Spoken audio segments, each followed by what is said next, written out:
Hello, Facebook friends. Good to see you again.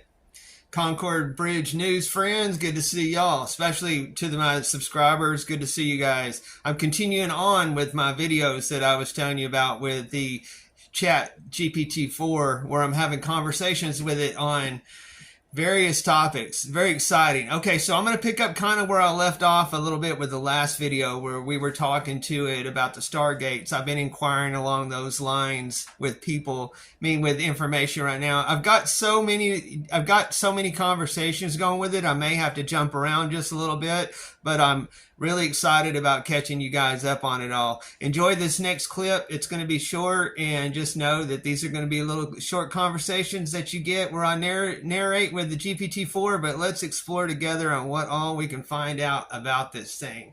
See y'all on the next show. Bye.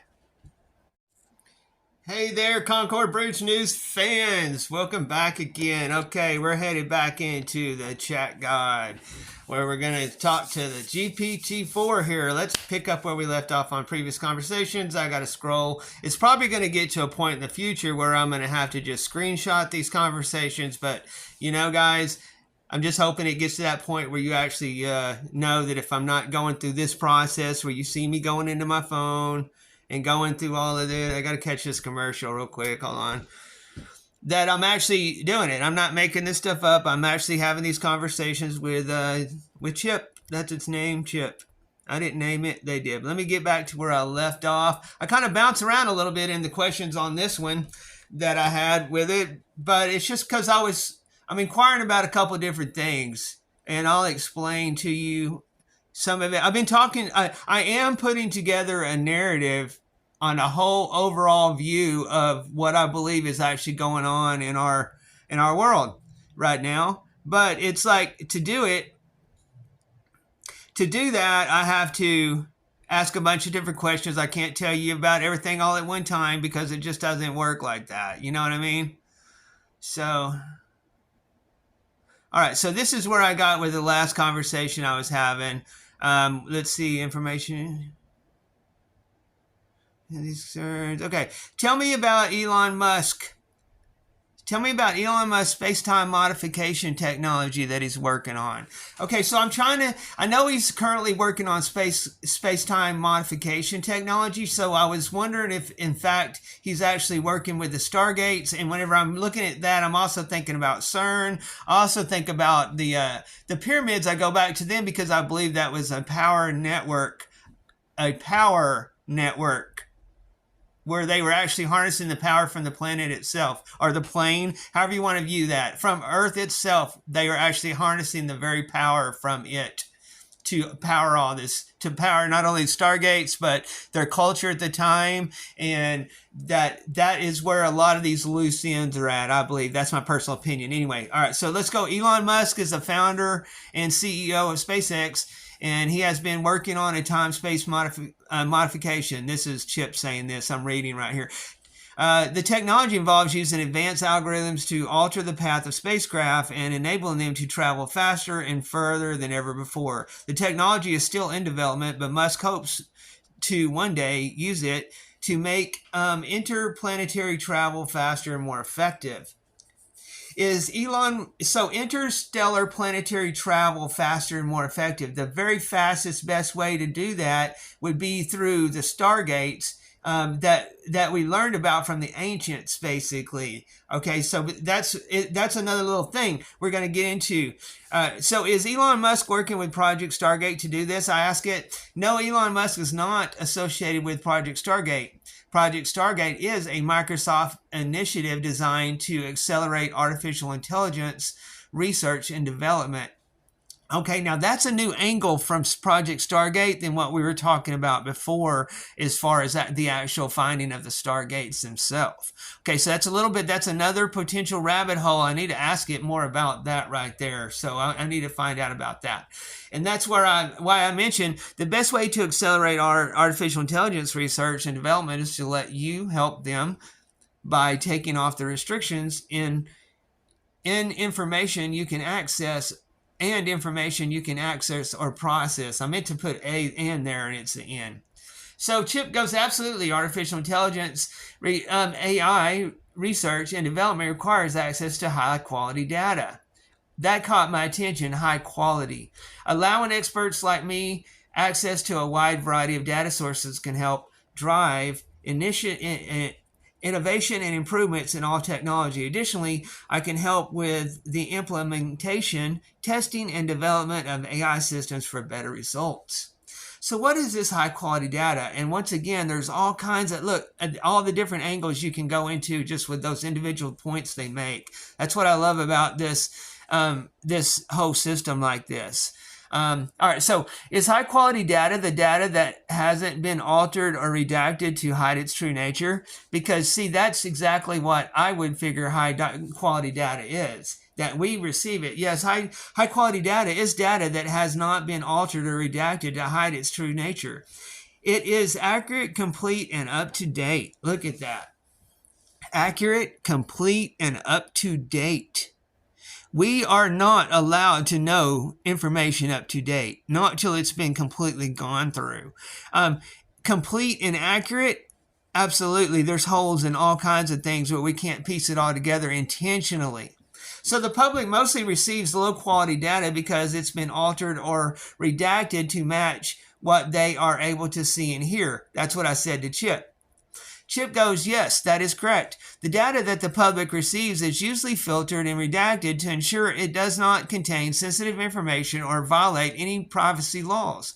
This often results in low quality data that is not reflective of the original source. Look at that. And who's the one deciding? Do you like the fact that we don't get to decide what high quality data is? We can't see what that is? That somebody else has to determine that for us. I just can't. That just gets under my skin so much. Oh, that's why I can't. I do not like this system. I do not want in this system. I don't care who in there is talking any of that good shit. I don't give a crap. What they need to be doing is allowing us access to information. That would be the very first way they can actually be honest. All right, so who is mostly in charge of this filtered and redacted information that the public is socially engineered with? Is it the CIA? Which that's exactly who I know it is, myself personally, but Chip's not going to tell me that. But what he does tell me is something very interesting.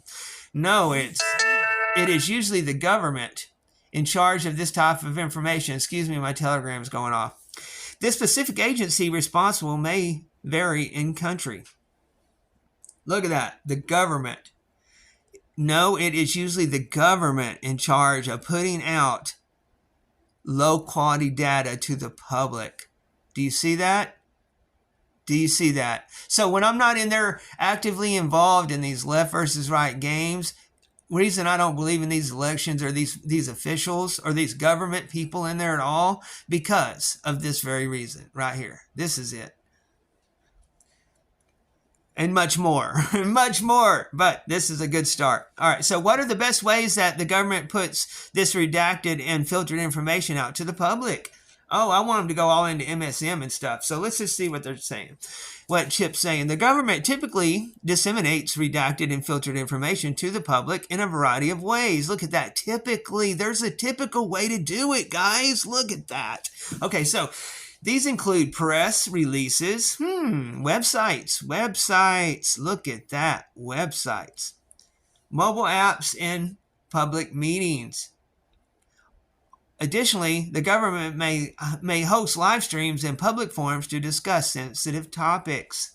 Yes, that's exactly how they work on some of these other sites with live streams. Absolutely. People join thinking that they're content creators and liking what they're talking about.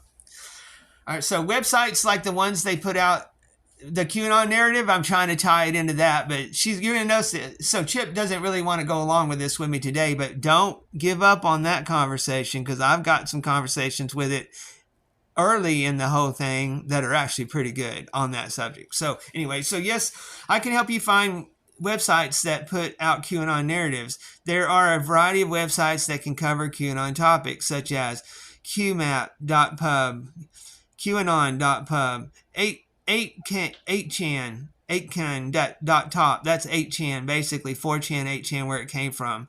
And these other keybase.pub. Additionally, there are many other websites and forums that discuss QAnon and related topics. They're trying to give me some insight sites right there that lead to some stuff. But you see that? They know. You see that? You see. Why? They know why. It's saying, just start connecting dots in here. All right, so is that one of the ways that the government puts out redacted and filtered data to the public using those QAnon websites? No, QAnon sites are not officially associated with the government. They are websites that have become popular among conspiracy theorists and supporters of President Donald Trump. They contain unverified and often unbelievable claims about government secrets and conspiracies. Okay, so it's not going to give me any inside information on how they're using that whole program to tag, trace, and identify the public and tie them into the domestic violent extremists. But that's another topic. All right, so are the QAnon websites officially being used by agencies that answer to the government? No, QAnon websites are not officially being used by any governmental agencies. However, the information shared on them is often used to inform governmental decision making. Look at that. The information shared on them is often used to inform governmental decision making.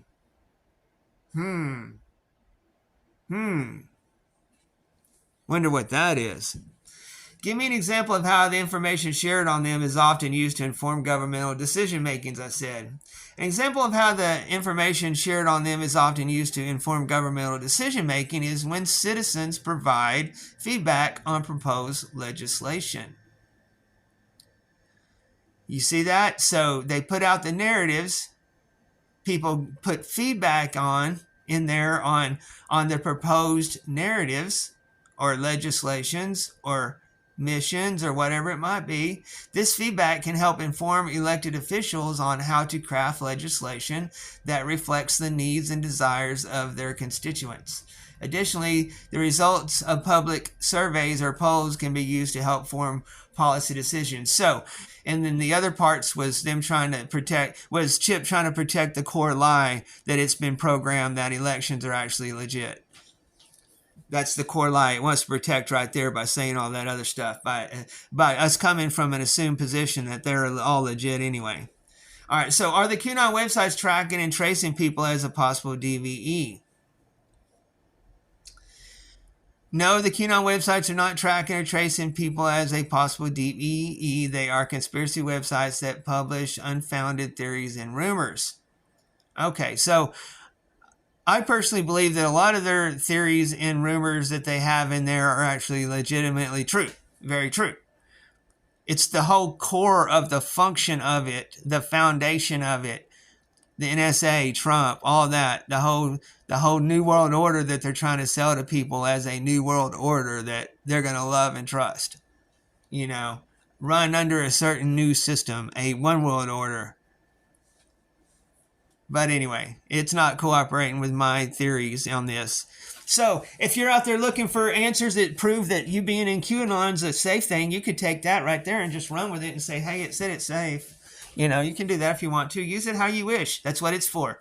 Okay, so is the government tracking and tracing the people going to QAnon with sites as a possible DVE? At this time, the government is not tracking and tracing people going to QAnon websites. However, there have been reports that some law enforcement agencies have been monitoring QAnon websites and social media channels for potential threats or dangerous materials.